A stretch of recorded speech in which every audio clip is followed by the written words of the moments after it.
दोस्तों का नमन और सत्कार। आज हम बात करेंगे। असल में आज की बात साइंस पर है, लेकिन इस साइंस की बात को फेथ और रिलीजन यानी आस्था और धर्म के संदर्भ में जोड़कर उस चीज पर बात करेंगे। जहां तक कि इंसान के इंसानियत के ह्यूमंस के इवोल्यूशन की बात है, तो फेथ एक ऐसा चीज है जो उसके साथ ही डेवलप हुआ। और इस फेथ के चलते, फेथ यानी आस्था, आस्था किस पर? आस्था अपने ग्रुप पर, आस्था अपने बड़ों पर, आस्था जो प्रकृति है उस पर। प्रकृति पर आस्था किस तरीके से कि प्रकृति से ही सारी चीजें चलती हैं। एक आस्था है, सूरज सुबह को उगेगा, देयर विल बी सनराइज। ऐसे ही ये डूबेगा भी। इसी तरह से बहुत सारी जो प्रकृति में, नेचर में जितने सारे फिनोमिनन हैं, उनका ये चीज होंगे, होते हैं। इस चीज का ये आस्था शुरू से इंसान का जूं जूं आगे चलता गया, उसके साथ ये चीजें लगी रही। कुछ समय के बाद इस आस्था को कोडिफाई किया गया, यानी कि इसके एलिमेंट्स बनाए गए, इसमें एक पूरी गाथा जोड़ी गई। जो हमारे आज के युग के एक बहुत बड़े जानने वाले लेखक विश्लेषक हैं, नोह हरारी, वो ये कहते हैं कि इंसानों की एक बड़ी खसूसियत ये है कि वो कहानियां बनाते हैं, कहानियां सुनाते हैं और इन कहानियों को परपेचुएट करते हैं। तो जो हमारा ये धर्म की जो बात है, ये भी एक तरह से एक कहानी है, जो कहानी सुनाई गई जाती है और इस कहानी को चलाया जाता है। ये कहानी पूरा हमारे फेथ पर, जो हमारे में इंस्टिंक्ट है कि भरोसा किया जाए। अपने छोटे से जो तजुर्बे हैं उन पर भी भरोसा होता है। हम आज भी करते हैं। जैसे हमारे सामने 4 डॉक्टर 8 डॉक्टर बैठे हों, तो हम देखते हैं कि इनमें से कोई एक डॉक्टर वो ठीक दवाई देता है, उससे इलाज होता है, ठीक हो जाता है। ये एक किस्म की आस्था बनी रहती है अपने साथ जो एक्सपीरियंस होता है। तो इसको कोडिफाई करके ये रिलीजन का, धर्म का, जिसको दीन कहते हैं, ये जो है उसका रूप ले लेता है। किस तरीके से लिया, ये बहुत लंबी कहानी होगी। लेकिन जहां तक बात है कि ये जो हमारा रिलीजन है, वो इस हमारी मूलभूत आस्था जो हमारे नेचर के साथ इंस्टिंक्चुअल जुड़ी हुई है, क्योंकि उस वक्त एवोल्यूशन में जब हमारे आगे पीछे कोई नहीं था, तो यही भरोसे की चीजें, ये चीजें जो कुछ पहले सीखा, इसने इस पूरी रेस का को बचाया कई लाख साल तक। जो हम आज देखते हैं, ये बात हमने समझनी चाहिए कि जो हम आज जितने सारे ये तरीके, धर्म, फिलोसफीज वगैरह देखते हैं, ये तो पिछले 8-10 हजार साल, 15 साल, 15-10 हजार साल से भी कम टाइम की है, जिसको हम मॉडर्न एज बोलते हैं। ये लेटर वो एग्रीकल्चरल वाला पीरियड जिसको बोलते हैं, उसमें ये सब कुछ ज़हूर में आए, हमारे सामने आए। लेकिन जो एक इंस्टिंक्ट है फेथ का, फेथ डिराइव्ड फ्रॉम एक्सपीरियंस, जो तजुर्बे में देखा हमने, जिन चीजों को हमने रेगुलरली देखा होते हुए उनकी तरफ, तो इन सब चीजों पर आधारित है। अब इसमें क्या है कि जब हम इस पूरी जो ये मानसिकता है, इस मानसिकता को देखते हैं, तो ये मानसिकता में असल में अभी तक के जितने सारे विश्लेषण हैं, वो ये चीज समझते हैं कि जो आदमी की, इंसान की जो एक खोज रहती है ये सोचने की, समझने की, जैसे कि कहानियां, आदमी लोग, ह्यूमंस, इंसान कहानियां बनाते हैं और कहानियों को परपेचुएट करते हैं। वो कहानियां क्यों बनानी है? क्योंकि आपके सामने इवेंट्स है, आपके सामने एक भूचाल आया, क्यों आया? बीमारी हुई, क्यों हुई? कैसे हुई? और उसमें हमेशा ये चीज रहता है कि इस चीजों से हम किस तरीके से बचें। और सबसे पहले लोगों के पास जब साधन नहीं थे, बाकी उतनी ज्यादा सोच विस्तृत नहीं थी, एक्सपीरियंस नहीं था, पता नहीं था बारिश होती है क्यों होती है। कोई एक भगवान, दो भगवान, हजार भगवान, खुदा जो भी है, या वो खुश होते हैं, फरिश्ते जो भी, या तो खुश होते हैं या नाराज होते हैं, बारिश होती है नहीं होती है। अब आप देखो, एक इलाका है जहां बहुत ज्यादा बारिश होती है, तो उनके लिए जो डाइटी है, वो जब नाराज होती है तो बारिश करेगी, जब वो डाइटी खुश रहेगी तो वो बीच में धूप लाएगी। अब इसके उलट एक ऐसा इलाका जहां बहुत सारी धूप होती है, बारिश बहुत कम होती है, और अक्सर खतरा रहता है फसलों के लिए खुशक साली का, तो वहां पर डाइटी के, भगवान के, खुदा के, गॉड के, जो भी नाम दिया गया हो, उसके खुश होने का ये नतीजा निकलेगा कि बारिश होगी, वक्त पर बारिश होगी। और उसकी गुस्से का ये आलम रहेगा कि सालों बारिश नहीं होगी। आज भी हम देखते हैं अपनी बहुत सारी सोसाइटीज में, अपनी बहुत सारी जगहों पर, जब किसी कहीं पर सूखा पड़ता है तो लोग जाते हैं, जो उनके अपने अलग अलग आस्था के केंद्र हैं, और उन आस्था के केंद्रों में भी ये बात आती है कि उन्होंने जो पहले एक तरीके से एक्सपीरियंस किया हुआ है फेथ के हिसाब से, कि इस आस्था पर, इस चर्च में, इस मंदिर में जाने से बारिश होती है, तो उधर चले जाते हैं, फिर वहां मांगते हैं। कभी बारिश मांगते हैं, कभी बारिश को रोकना मांगते हैं, जैसा भी उनकी स्थिति परिस्थिति जो भी हो, उसके हिसाब से मांगते हैं। तो ये जो आदमी का प्रकृति के मुश्किलात से जूझना, ये एक बड़ा एलिमेंट था, बहुत बड़ा इंपॉर्टेंट इशू था। और साथ के साथ अब इस इशू को रिजॉल्व करते करते, एक जब किसी तरीके का इसमें सोल्यूशन बना, ये सोल्यूशन बना कि किसी एक जगह पर जाने से ये इसमें समाधान होता है, तो उस तरीके से फिर उसके साथ जुड़ जाता है आदमी। वो उस तरीके से, वो जब आस्था बहुत सीमेंट हो गई, बहुत प्रेसिपिटेट हो गई, तो वो धर्म का, मजहब का, रिलीजन का, दीन का वो धारण कर लेती है, और ये हमारे सामने आ जाता है। असल में होता क्या है, ये जवाब देने की कोशिश है। फिर बाद में जाके ये जवाब काफी सिस्टमेटाइज हुए, तो एक बड़ा जवाब, सवाल जो माना गया कि हम कौन हैं, इस चीज का जवाब दिया जाए। हालांकि पहले ऐसे नहीं रहा होगा। पहले तो जो प्राकृतिक आपदाएं हैं उनसे बचने के लिए, बीमारियां हैं उनसे बचने के लिए, उस तरीके से रहा होगा। खैर, तो ये जो इस तरीके का, जो ये समाधान का तरीका जो सोचा गया, ये खाली बातें थी। क्योंकि एक आदमी बैठ के सोचता था, और कभी कभी अपना एक मैजिक पोशन, एक तरीके से कुछ पूजा, एक तरीके से, एक खास तरीके से ये इबादत या प्रेयर जो भी कहें, क्योंकि आजकल हम देखते हैं कि बहुत सारा जुड़ाव इन पर्टिकुलर बातों से होता है। गॉड एक है, अल्लाह एक है, भगवान एक है। तो बहुत सारे लोग आपको बताएंगे कि ये सब एक ही हैं, लेकिन जब ये सब एक ही हैं तो फिर अलग अलग कोडिफिकेशन की क्या जरूरत है?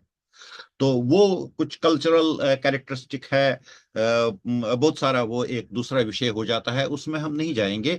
हमारा ये इस वक्त बात करना इस पर है कि जो ये आस्था हमारी इंस्टिंक्चुअल इंक्लिनेशन बाद में रिलीजन में कन्वर्ट हो गई, तो ये आगे बढ़ के हमारे जितने सारे सवाल थे उनका जवाब देने की कोशिश और उन मुश्किलात का समाधान, उनका हल करने की कोशिश थी।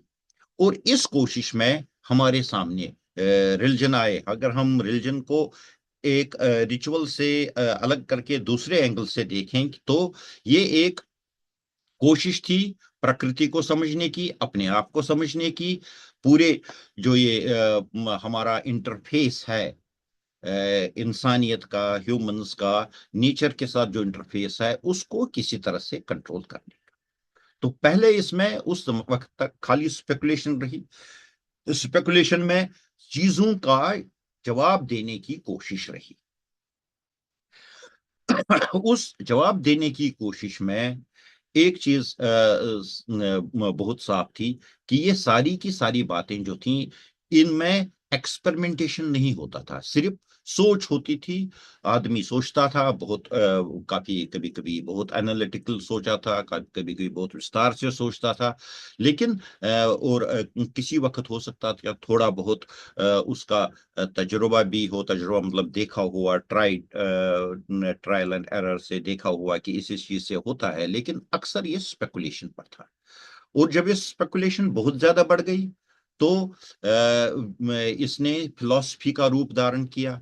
मेथड्स बने, कैसे सोचा जा सकता है, कैसे किया जा सकता है, क्या क्या होगा।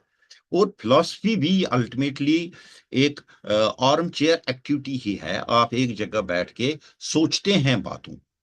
तो इस चीज में भी पूरी तरह से जब समाधान नहीं हुआ तो आहिस्ता आहिस्ता हमारे सामने actual physical contact, physical experimentation, physical verification, physical confirmation से बातें सामने आने लगी और इसने साइंस का रूप धारण किया।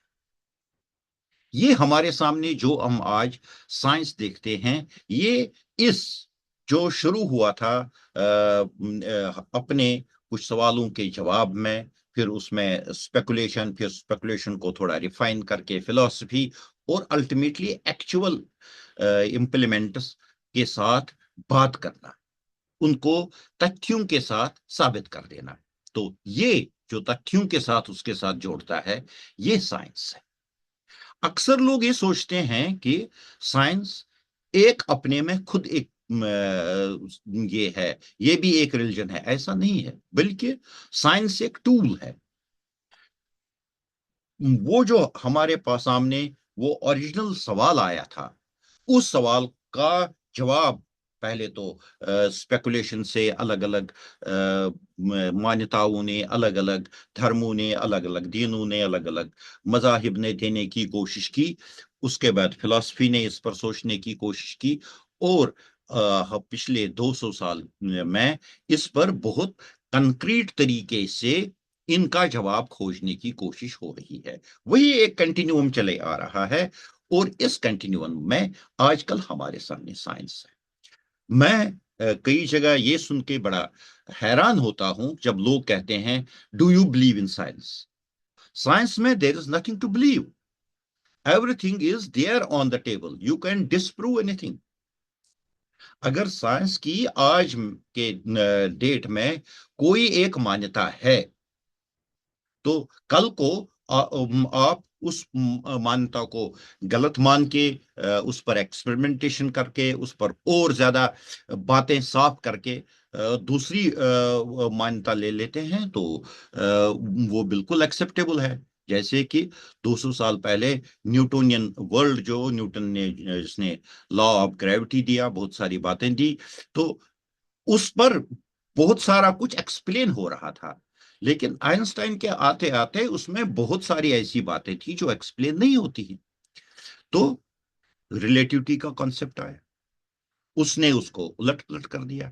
जो जिन बातों पर वो आधारित था, उन बातों की बुनियाद को बदल के रख दिया। तो आजकल वो साइंस है हमारे सामने। तो ये चीज बिल्कुल गलत धारणा है कि साइंस भी एक बिलीफ है, कोई आस्था है। बल्कि कई लोग तो ये भी कहते हैं कि रिलीजन है। आप धर्म को मानते हैं, साइंस को मानते हैं, ऐसी कोई बात नहीं है। बात असल में ये है कि साइंस एक सोच है, एक तरीका है। जिस तरीके से एक फिलॉसफी पहले जमाने में एक तरीका था अपने सवालों का जवाब लेने के लिए, और जिस तरह से पहले स्पेकुलेशन, रिलीजन आए थे, मजहब आए थे, उसी तरीके से ये भी एक टूल है। और इस टूल में आजकल हम बहुत सारी बातें बहुत ठोक बजा के देखते हैं। ये जो एटीट्यूड है, ये साइंस का एटीट्यूड है। इसको हमें रिलीजन के साथ नहीं जोड़ना चाहिए, ना इसको रिलीजन के साथ टकराना चाहिए, क्योंकि रिलीजन एक अलग चीज है। वो आप क्या सोचते हो, क्या करते हो, जरूरत है नहीं जरूरत है, वो कुछ और है। लेकिन आपने इस नेचर को समझना है, इसको आप साइंस से समझें। आपने डिजीज को समझना है, आप उसको उससे समझेंगे। अभी 2 साल पहले जब कोविड की महामारी आई थी, तो उस जमाने में करीब करीब सारे के सारे तरीके अपनाए गए, लेकिन अल्टीमेटली देखा गया कि जो सही चीजों पर आधारित था, जो पहले कोविड के इसको वायरस को समझता था, वायरस को समझ के बॉडी की रिएक्शन को समझता था, जिसको हम इम्यून रिस्पॉन्स कहते हैं, और इम्यून रिस्पॉन्स को समझने के बाद किस तरीके से इसको और बढ़ाया जाए, जो वैक्सीन का तरीका है, ये सब कुछ सामने आने के बाद ही इस महामारी पर काबू पाया गया। ये साइंस का तरीका है। अक्सर इसमें कभी भी इसको न टकराने की जरूरत है, न आस्था के साथ करने की जरूरत है, न इसको मजहब के साथ, रिलीजन के साथ, धर्म के साथ बजा ठोक बजाने की जरूरत है, बल्कि ये चीज समझने की है कि जो इंसान है, आदमी है, जो हम लोग हैं, हम शुरू से लेके इन चीजों की खोज में जुटे हुए हैं, और इस खोज के चलते चलते हम साइंस तक आए हैं। अब इस साइंस की तक आते हुए हम आज फिर कोई एक पुराना कोट, पुरानी एक शर्ट पहनते रहें तो कोई प्रॉब्लम नहीं है किसी को। लेकिन हम जिस वक्त ये साबित करने के लिए को बैठेंगे कि नहीं, वो पुराना कोट ही मेरे को कोविड से बचाएगा, तो हम उसमें बहुत वसूख से ये कह सकते हैं कि ये जो आप सोच है, ये सोच बहुत पुरानी हो चुकी है, और इसको ये साबित हो चुकी है कि ये नहीं चलेगा। और ये जो हमारे पास नया टूल आया है, सोच का तरीका आया है, देखने का तरीका आया है, चीजों को समझने का तरीका आया है, ये हमें और ज्यादा विस्तार से कोई भी बात हो करने का साहस देता है, करने की अपॉर्चुनिटी देता है। और हमने इसको इसके अपने संदर्भ से समझना चाहिए। इसमें हमेशा ये कोई भी टकराव नहीं है, कोई लड़ाई नहीं है, न किसी धर्म के साथ और न किसी फिलॉसफी के साथ, बल्कि ये एक नया टूल है, जिसको हम जितना अच्छी तरीके से समझें, इस टूल, इसके कॉन्टेक्स्ट को समझें, इसकी एप्लीकेशंस को समझें, उतने अच्छे तरीके से हम इसको अप्लाई कर सकते हैं। ये आज की बात थी। हमने ये चीज सोची कि ये एक ऐसी बात है जिसको हमें साफ तौर से लोगों के सामने रखना चाहिए, और लोगों से ये भी एक आशा रखनी चाहिए कि वो इस बात को सुन के अपने तरीके से, ये अक्सर क्या होता है कि जो ये कोडिफाइड फेथ जो हमने बोला रिलीजन है, इसमें एक टोटल एलिजियंस का एलिमेंट होता है। तो ये आदमी जिसने एक कोड मान लिया है, ये कोड मान लिया या वो कोड मान लिया है, तो उसमें एक अजीब तरह की बेचैनी पैदा होती है कि बाकी सारे जितने कोड हैं इनको खत्म किया जाए। तो इस तरीके से जो सोच का दायरा है, जो नजर है, यानी कि जो ओरिजिनल इन्वेस्टिगेशन है, उसको बंद करके सिर्फ ये चीज कि मेरे मन में जो मान्यता बिठाई गई है, मैं खाली उसी का सामने आगे चलाऊंगा और चलने दूंगा, और बाकी जितनी सारी बातें भी आएंगी वो मैं तोड़ ताड़ के रख दूंगा। इस मानसिकता से हमें बाहर निकलना है। इस मानसिकता को अपने तौर पर, अपने आप में इस पर सोचना है, चिंतन करना है, और ये चीज समझनी है कि यहाँ कोई टकराव नहीं है, यहाँ कोई खीमे नहीं है, बल्कि एक ओपन इनविटेशन है बात को समझने की और अपनी समझ बढ़ाने की। तो ये बात थी, ये मैं आप सब लोगों के साथ करना चाहता था। मैंने बात रखी आपके सामने, और आपसे आशा है कि आप इस बात को सुनेंगे, अपने आप की जो रिएक्शन इसमें है वो हमें बताएंगे, इस बात को और आगे भी बढ़ाएंगे। हो सकता है हम इस बात पर और कुछ बात करें। तब तक नमस्कार, शुक्रिया आप लोग।